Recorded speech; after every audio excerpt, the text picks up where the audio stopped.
Ang drowning incident ay preventable. Ang ibig sabihin po nito, ito ay maaaring maiwasan sa pamamagitan ng mga sumusunod na pamamaraan. Unang-una, number 1, supervise closely. Magtalaga ng isang adult na magbabantay sa mga bata kapag sila ay nasa pool or malapit sa tubig. Kasama na dito ang bathtub at mga timba. Atin pong tatandaan na hindi lang sa mga swimming pool nangyayari o maaaring mangyari ang mga drowning incidents. Ito ay maaari ding mangyari kahit sa ang bodies of water. Kaya para sa mga magbabantay ay siguraduhin nating nakafocus tayo o yung ating atensyon doon sa atin pong mga binabantayan. Huwag na huwag po tayong gagamit ng cellphone, magbasa ng mga libro, magluto at marami pang ibang mga bagay na kung saan ay mababaling ang ating pong atensyon doon sa ating pong binabantayan. Dahil malingat lang po tayo ng saglit ay maaaring marami pong mangyari doon sa ating pong binabantayan. Bagamat mas prone ang mga bata sa pagkalunod, ay maaari din po itong mangyari sa isang adult. Kaya huwag din po nating kalilimutan na bantayan din po natin ng maigi yung mga merong pre-existing medical conditions katulad po ng epilepsy or yung mga may sakit na ang epekto po ay seizure dahil magkaibang bagay po iyon. Pangalawa, wear a life jacket. Malaking tulong ang pagsusuot ng mga life jacket upang maiwasan ang mga drowning incident. Sa panong pamamaraan. So, ang mga life jacket ay design upang mapanatili tayong nakalutang sa tubig. Lalo na partikular yung ating pong mga mukha upang hindi tayo maka-inhale or makahigop or makalunok ng tubig. Pangatlo, know the risk of natural waters. Lalo na kung tayo ay maliligo sa mga natural na tubig gaya ng lawa, ilog, sapa at mga dagat.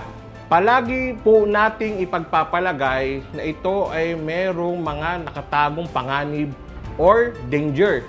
Katulad ng malakas na agos, alon, or maaari yung mga bato, or yung mga halaman na maaari pong pumulupot sa ating pong mga braso at sa ating pong mga binti na hindi po tayo makakalangoy ng maayos. Pang-apat, know the orientation. Kung tayo naman po ay maglalangoy sa mga swimming pool, malaking tulong rin ang pag-alam kung nasaan yung mga malalalim na bahagi nito.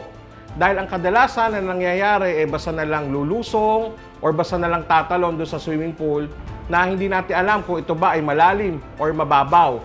Kaya tumataas yung chances natin ng drowning at yung mga pool-related incidents natin katulad ng mga injuries.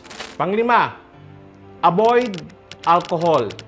Huwag na huwag tayong iinom ng alak bago ang anumang mga water activities gaya ng paglangoy. Ano ba ang epekto ng alcohol sa ating pong katawan? So, it impairs our judgment process. Ibig sabihin po nito, yung abilidad natin para makapagdesisyon ng tama ay nawawala. At ang alcohol po, ang isang epekto nito ay nakakabawas or nakakawala ng ating pong balanse at koordinasyon na atin pong kinakailangan para tayo ay makalangoy ng maayos. Pang-anim, use a body system. Huwag na huwag po tayong maglalangoy na mag-isa. Parating magsama ng kaibigan or ng kamag-anak. If in case na nagkaroon tayo ng emergency, ay merong agad po na makakakita sa atin at meron pong makakatawag kaagad or makakapagbigay alam doon sa mga lifeguard on duty. Ang body system ay malaking tulong din po para naman din sa mga taong merong pre-existing medical condition kapag sila ay lalangoy. Pangpito, consider the effects of medication. Huwag na huwag po tayong lalangoy kung tayo po ay nakainom ng mga gamot na nakaka-impair po sa ating pong mga balanse, sa ating pong coordination, sa ating pong judgment, or yung mga may gamot na may kasama pong pampatulog. Dahil ang side effect po ng mga gamot na ito ay nakakapagpataas ng chances na tayo po ay malunod dahil hindi po tayo makakalangoy ng maayos. Pangwalo, build fences around pools. Kung tayo po ay meron pong built-in swimming pool sa ating pong mga bakuran ng ating tahanan, makakabuti po na ito ay lagyan po natin ng bakod at all sides. Na ang taas po nito ay at least 4 feet. Ang purpose naman po nito ay para po maiwasan na ma-access ng mga bata yung ating pong pula na pagka sila ay walang bantay, or maiwasan din natin yung chances na sila ay mahulog dito. At ganoon din naman po, nauuso ngayon at mauuso din yung mga inflatable pools. So, makakabuti po na after natin gamitin ay tanggalan po natin ito ng tubig.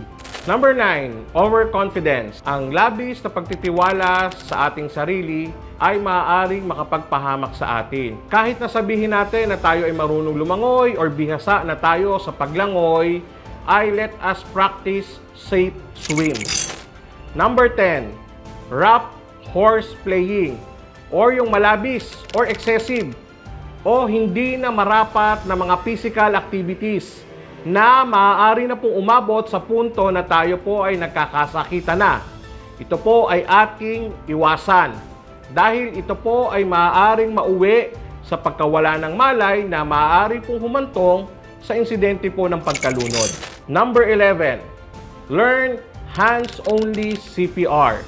Ang kasanayan sa pagsasagawa at pagpaperform ng hands-only CPR ay maaaring makapagligtas ng buhay ng isang taong naging biktima ng pagkalunod.